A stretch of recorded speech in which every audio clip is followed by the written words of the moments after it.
Welcome to the Business Building Blocks podcast, where we talk about the struggles and celebrations that leaders and entrepreneurs experience on their journey to success. I'm your host, Kristina, and I'm passionate about helping you achieve massive amounts of success at work and at home. We'll talk about all things people and organizational wellness, share relatable stories, and feature insightful guests because quality people and processes are at the heart of every success story.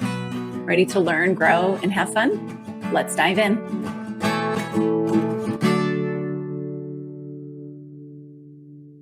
Hello and welcome to the Business Building Blocks podcast. I'm your host, Kristina Schmitt. It has been a while since I've done a solo episode, so here I am. Just get to hear me talk for a bit. So for your sake, I hope I wrap it up a little faster than some of my longer ones, but we shall see. There is a lot on this topic that I do want to talk about, so here we go.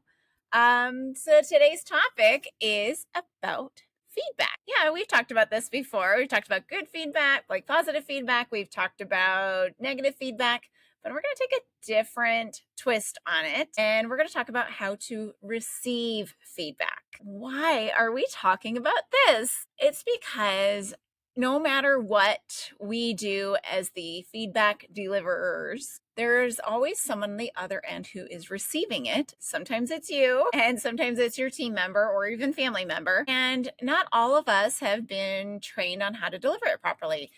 And there's times when those people who haven't been trained on it to how to deliver it, they also don't know how to receive it. And there's those of us who still struggle to receive it, even though we know how to deliver it. So there are a lot of things at play when someone is receiving feedback. So we're going to get into a lot of that as I go through, what's getting in the way and what we can do about it during the episode. So first, I'm going to give you a little background as to why we're talking about this today. So a friend of mine called me and she's like, "Can you help me? I have this client who is trying to give feedback to one of their team members, and constantly, like every time they say anything, she's throwing up these red flags and she's having a hard time with it. She's not getting better because of this, and we're at a loss. What can we do?" So we talked through some things. I reflected on a little bit of what I went through as a team member receiving feedback, and we came up with a few things that they can work on. So then at the end, she's like, "You need to do a podcast episode about this." I said, "You are right. I will." So here we are. It took me a few months to get there, but that is where we are now. On to where I was with feedback. And I think I've brought this up before a few times, just offhand comments, but I remember a very specific time, and I was actually a lot farther down in my career than you would think, but I think that is due to the fact that I got very little feedback in general through my career, which is probably not a great thing. Well, definitely not a great thing, but I was getting some feedback and I noticed I went to this, like, I could feel in my body this, like a lot of times when I get angry or stressed, I can almost feel blood rushing to my brain, and this this big response came, and then I took huge offense to it and just said, "Well, whatever you want, just tell me what you want me to do because this isn't working." And it was like really snippy and snappy, and so not an appropriate response. Looking back now, I understand why that is. Like, number one, I hadn't in most of my life hadn't received much feedback in general. If anything, it was good. Like, "Oh, you did such a good job doing exactly what we told you to do." Like a lot of, "I was good in school," that kind of thing. And not very much of "tweak this, here's a little assistance," without some things loaded behind it. So I associated feedback to someone's out to get me, or there's an underlying "they don't like me" behind it. So there was a lot of shame filled in it, or a lot of like, they hate me and they're ridiculing me, they're making fun of me. So a little bit of, sibling rivalry going on in there. So there was a lot of stories associated with feedback, and not everybody has my experiences, but we all have our own unique experiences, and we all have some experience with receiving feedback. So we're all going to tie it to some story. And now I want to clarify before we get any further, am I talking about positive feedback or constructive feedback? So it's both. However, I am going to lean more to the constructive, but there are still reactions associated to positive feedback too. Like, I'm going to have you pause so you can close your eyes if you're not driving or watching something you need to watch. Close your eyes and think about receiving some positive feedback. So think about somebody has just said, wow, that was so impressive the way that you delivered that program yesterday. And your presentation was so well made and it made such an impact on the team. Imagine somebody said that to you. How do you feel? Anything coming up? So from my end, I know that I would be a little bit proud, and then I would be like, oh, I can't look too proud or too happy. And I would downplay it. And I'd be like, well, and I try to make some kind of like excuse as to how something else or someone else made it easier, right? And I've just shared with you my other experiences with feedback. So there is still something there and something associated. So even when it's good feedback, we may not be responding the best, because how should we feel? We should feel proud. That's okay to be proud, and it's okay to be good at things. Now, take it to the other side. Let's say someone gave you feedback about that same presentation and they said, gosh, I really just didn't get what you were saying. It did not connect for me, and I'm not sure where you're going with it. How would that feel? Again, I would go to, what did I do wrong? Oh my gosh, I have to redo the whole thing. So you may have some of those similar feelings, or you may say, they don't know what they're talking about. They're an idiot or whatever. I don't know. We're all going to respond differently. And that's because we associate our stories and our history with what's happening now. And that's because our brain shortcuts everything, right? Our brain is going to shortcut as much as it can because it's its job to save energy. So it's got some general responses that it likes to go to. So if we're going to help ourselves or our team members, we have to understand what the general response is going to be, and then figure out how to reroute it to something slightly more effective for us. So one thing I want to talk about, because it actually hits, at least for me, it hits, but it does hit for most people in both the positive and the constructive feedback zones. And that is this nasty little thing called shame. Shame can be very sticky and very difficult for us because it keeps us stuck in the moment. When we get stuck and we start thinking, oh my gosh, I did all this wrong. Oh my word, I can't do this. I better stop doing this. Or, oh my gosh, I feel terrible. This person, has been put out and they didn't get what they needed or whatever it is. Or if they've given us something positive, I feel terrible that they're complimenting me. I feel guilty over that or something. That there's shame. And when we stay stuck in shame, we stay stuck. We cannot move forward because our bodies are physically responding to that shame. Now, when we start to feel shame, it is good to feel it and let it kind of go through our body for about a minute, maybe two. There's some studies out there that say really any emotion, it's going to take about 2 minutes to go through your body. So if you allow it to go through for a minute and a half, 2 minutes, that range, and then say, okay, I felt it. What was it telling me? And then what am I doing about it? How do I move forward? Or let me listen to what this person is saying to me so that I can see what the next step is. So this is the basic gist. If you're not going to listen to the rest of the podcast, this is the gist of what I'm going to go through, but I'm going to give you some very practical things and practical ways to do this. All right, so let's get into it. Let's talk about what gets in the way and why feedback, especially feedback that brings shame and brings this kind of emotional response, why this gets in the way of us actually hearing it and doing anything about it or receiving it appropriately. So the first thing, I've mentioned it, is it's that experience with feedback. So we all have feedback tied to something in our history and something in our past that really that we've attached to it. So now that we've attached this feedback, this story to the feedback that we're getting, now our bodies will go through this same similar response cycle. But that's not helpful again. And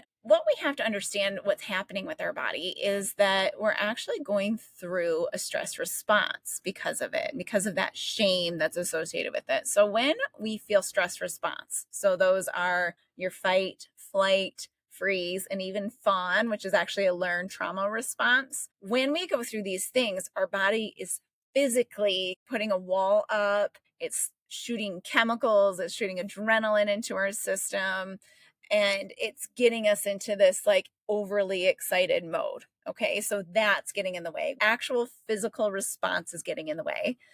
And also, what's also getting in the way is our ideas around why we're getting feedback. So we have an idea of perfection sometimes, especially high achievers, which are those people listening to this podcast likely. So high achievers will have this expectation of perfection, especially if you've been in your role for a while, because we expect that we know everything, or maybe we're a leader and we think that everybody thinks that we should know everything, right? So this sort of like perfection feeling gets in our way as well, and then creates this stress response as well. So, and then finally, what gets in the way as well is that sometimes when we get feedback, the person giving it isn't finishing the job. They're just telling us something that maybe is wrong, and they're not saying what you can do afterwards. And so it leaves you kind of hanging there. In reality, you actually don't know what's working for the person or not working for the person, or what you should do with it necessarily. So you can guess all you want. And if you're anything like me, sometimes the guessing gets you all in a tizzy. But ultimately, it's because they're not finishing the job in general. All right, so what do we do about it? So first, I'm going to start with yourself.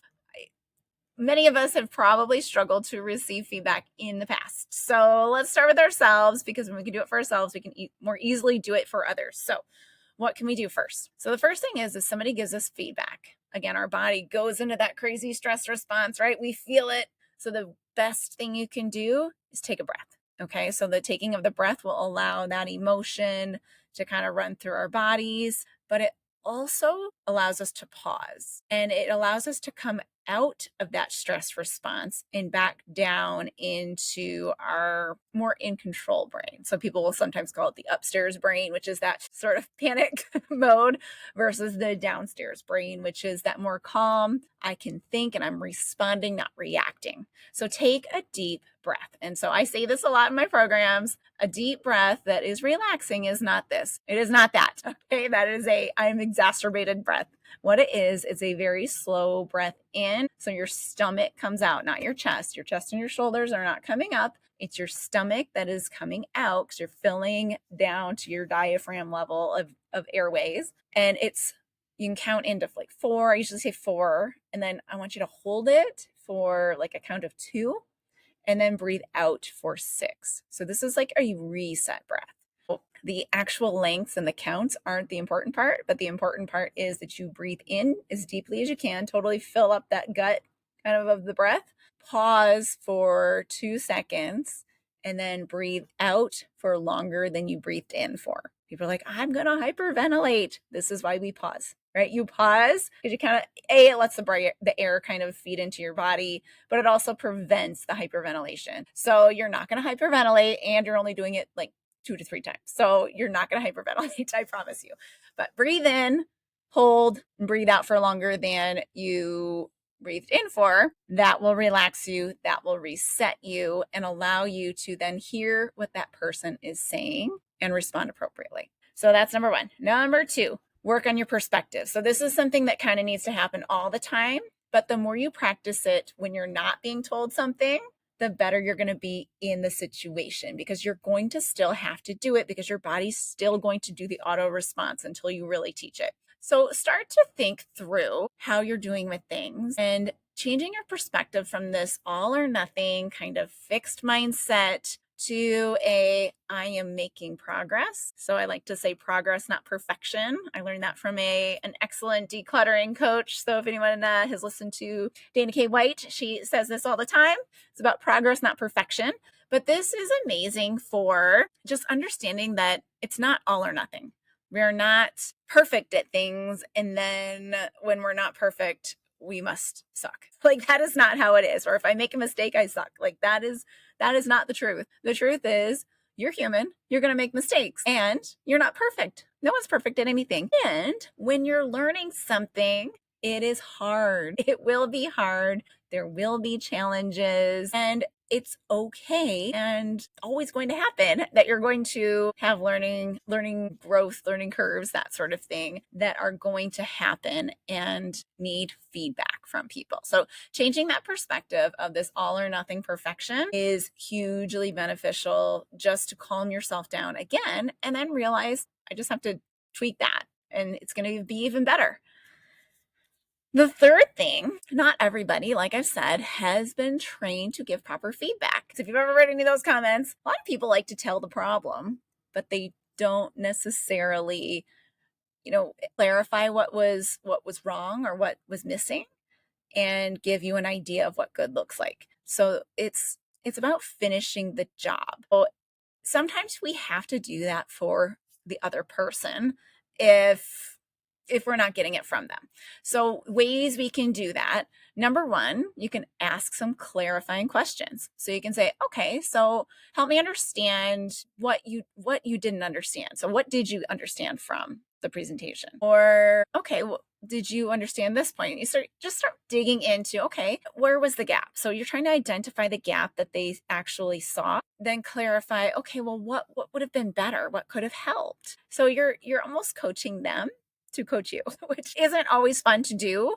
But again, the better we get at it and the more we do it, the better we're going to be at giving feedback to others. And really the better off we're going to be, because if that feedback is real, then it's going to help us in the long run to better understand it and to more effectively do the thing again later. So that can be all helpful things for yourself. Now, how do we help others? So in similar ways, we're going to take some of the things that we've just talked about, but we're going to apply them to other people.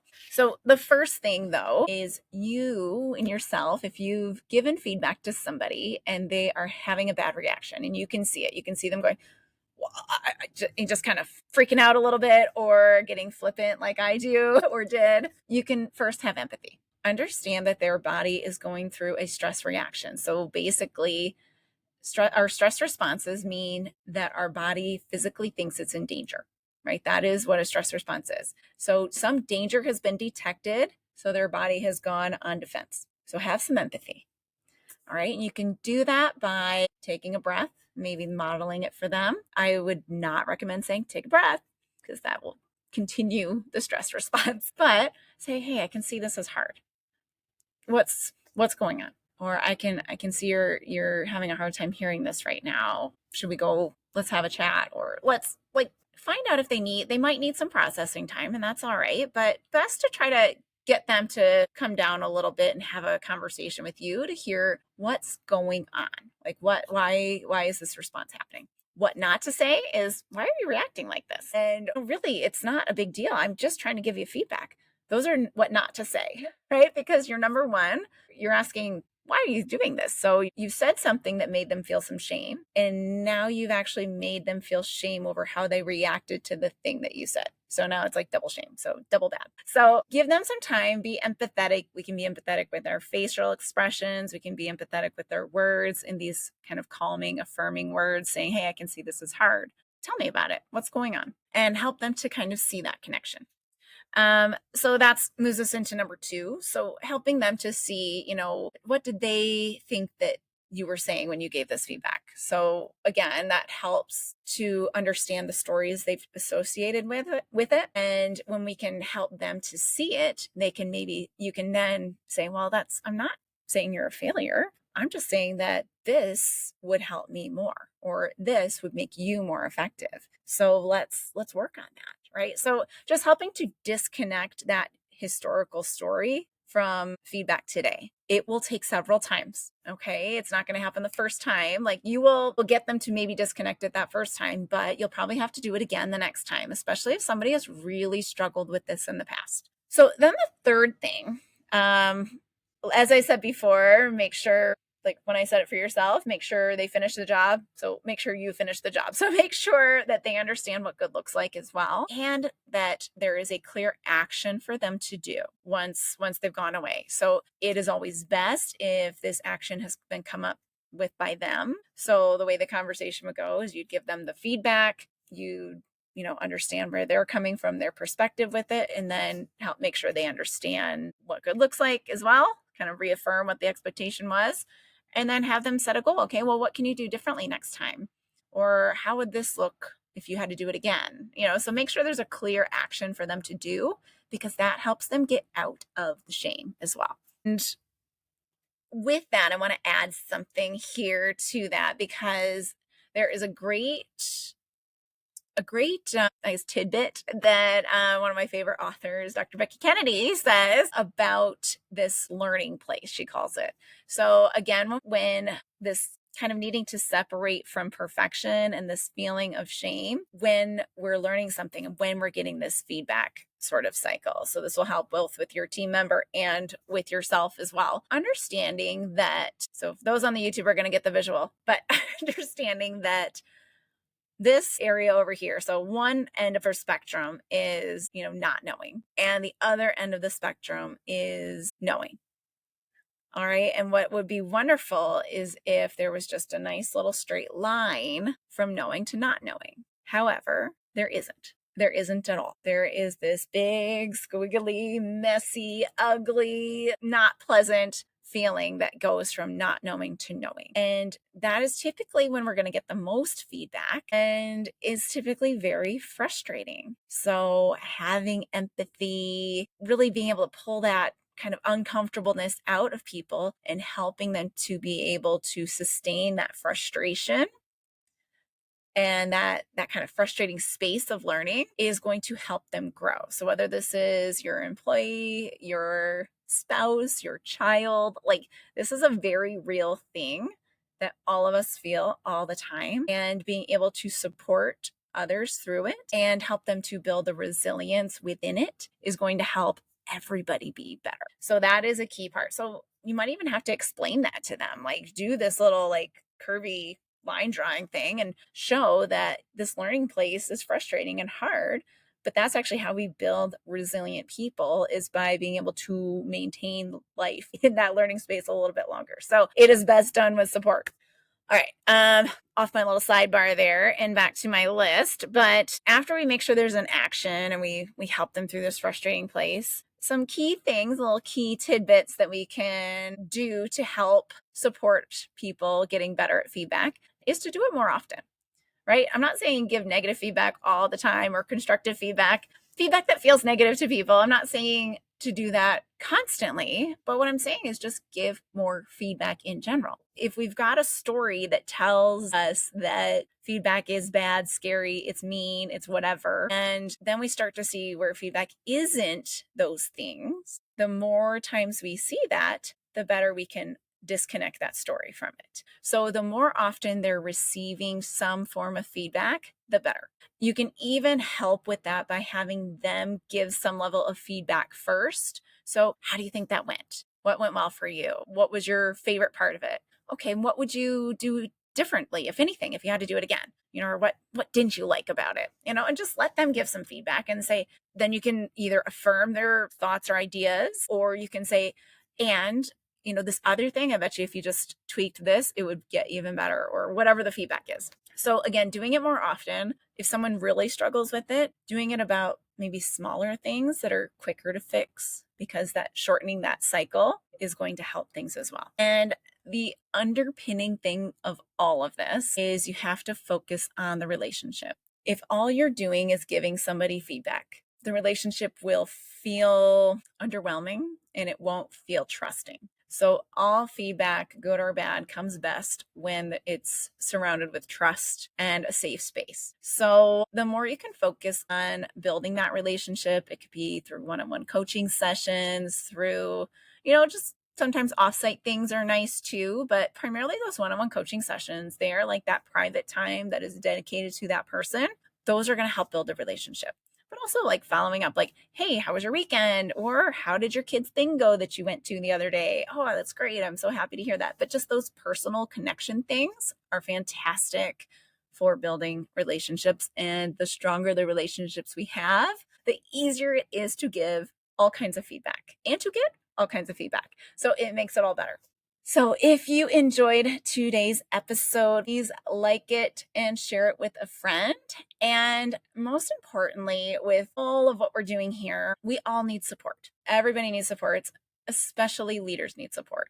Your job as a leader is to support your whole team. And if you're also a leader at home, you're supporting that whole team as well. So leaders need support. So if you would like more support, keep listening to the podcast, share it with friends, or reach out to me directly, because that's what I do with my clients is I give them that support. I am the ear to listen to, that person to bounce ideas off of, that person to maybe bring you down off the ledge a little bit. And as I've been talking about and kind of hinting at, sometimes a community element also helps. So we are working on something that's going to come out in the fall. It's currently the summer if you're listening to this real time, but something coming out in fall of 2025 that is going to be very exciting. That is not only support, but also community. So keep listening. Reach out if you would like support one-on-one. In the meantime, and like the podcast, share it with a friend, subscribe, and leave a review.